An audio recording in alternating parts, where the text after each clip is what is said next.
So we begin the great journey of Lent next week on Ash Wednesday. And as we begin Lent this year in the time of a pandemic, it's certainly going to be different than any Lent we've begun before. And if you're like me, by now you may be feeling a little weary of all the things that we've had to do over the past several months together as a community. And each new liturgical season has been giving us an opportunity to ask ourselves, how can we celebrate well together this year?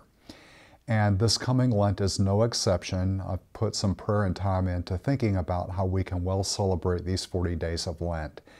And so this year, knowing that we can't gather as easily together as we normally do, I'm inviting all of you to think about the great 40 days ahead as the great 40-day Lenten challenge. And you know, the church traditionally divides our Lenten practices up into prayer, fasting, and almsgiving. So I've sort of focused on all three of those basic dimensions of Lent. And with the dimension of prayer, I'm encouraging our parishioners daily to take time to be alone with the Lord. And this year, perhaps, to spend a chapter a day in a gospel during the 40 days of Lent. And fortunately, the Gospels of Mark, probably the first of the four to be written, simple, short, straightforward, goes right to the cross. And the Gospel of Luke, which emphasizes the great compassion of Jesus, when you put those two Gospels together, you have 40 chapters.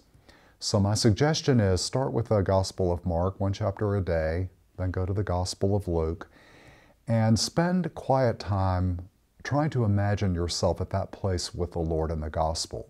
So praying with the gospel is not about study, it's not about learning more, it's about getting closer to the heart of Jesus. So imagine yourself right there with the Lord. What is the Lord saying to you as you ponder being with Him in that moment in His ministry?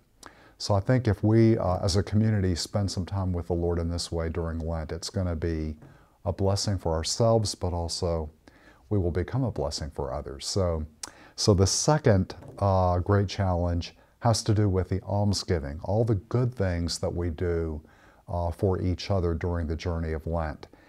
And to make it simple this year, my suggestion is 40 simple acts of kindness during Lent.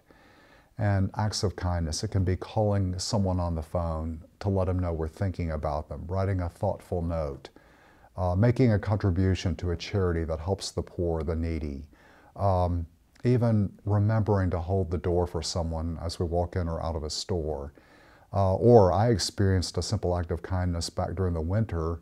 I drove up to a drive-through restaurant and someone had paid for my meal in the car in front of me, whom I did not even know. So later on, that small act of kindness, I just said, what a gift, and I did it for another person. So 40 simple acts of kindness. And I'm also encouraging all of you to consider a place where you can make note of how many you've done in a day, just to keep kind of a running tally. I've got a little journal at my bedside table. And the reason I like to keep track is because sometimes I forget what my practice is about, and I think, oh, I've gone a day or two and I haven't done a single act of kindness that I intended to do. And so if I can look back and say, yes, but I did 2 on the day before that, I can, in a sense, encourage myself to continue the practice rather than giving up in the middle of Lent. So that's my encouragement, 40 acts of kindness. And the third part of Lent has always been about letting go of something. It's about fasting, abstaining from something that we enjoy. So my suggestion is that we divide Lent up into 4 10-day periods. And in the first of those 4 periods, to give up unnecessary devices, our phones, our laptops, our computers.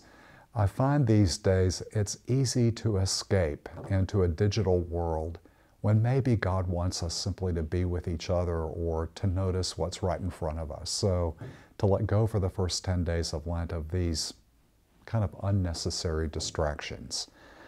Second period, I suggest letting go of sweets or desserts or eating between meals, something where I normally fill myself with food, to let go of that spot And for me, it always creates this hunger for God. And then the third 10-day period, choosing some ordinary pleasure that we particularly enjoy, like alcohol or chocolate, and just letting go of that ordinary pleasure during those 10 days.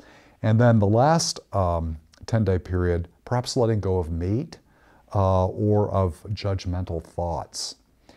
Sometimes I find letting go of judgmental thoughts is one of the hardest things to do during Lent. But wouldn't it be great if at the end of our 40 days of Lent, we as a community could see and experience and know the fruit of growing closer to God and being able to express that closeness and our love for each other and for those in our world because we've said yes to this kind of a challenge. So that's my invitation for these 40 days of Lent. Everything about this Lent will be a little different, just like everything in the last year has been a little different.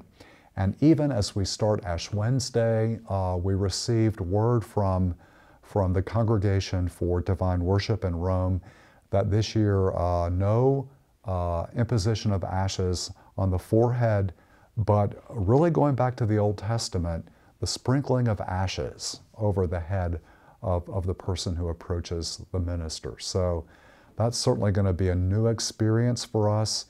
Someone said, "Father, I don't like ashes sprinkled on my head." And I said, "Neither do I." And I said, "But it's a penitential practice." So we'll be experiencing the gift of Lent this year in a new way. But my deep prayer is that when we enter the great mystery of Easter this year, we will know the joy of the resurrection in a new way. So God bless you and keep you safe during the days of Lent. You will be in my prayers, and please keep me in yours. God bless you.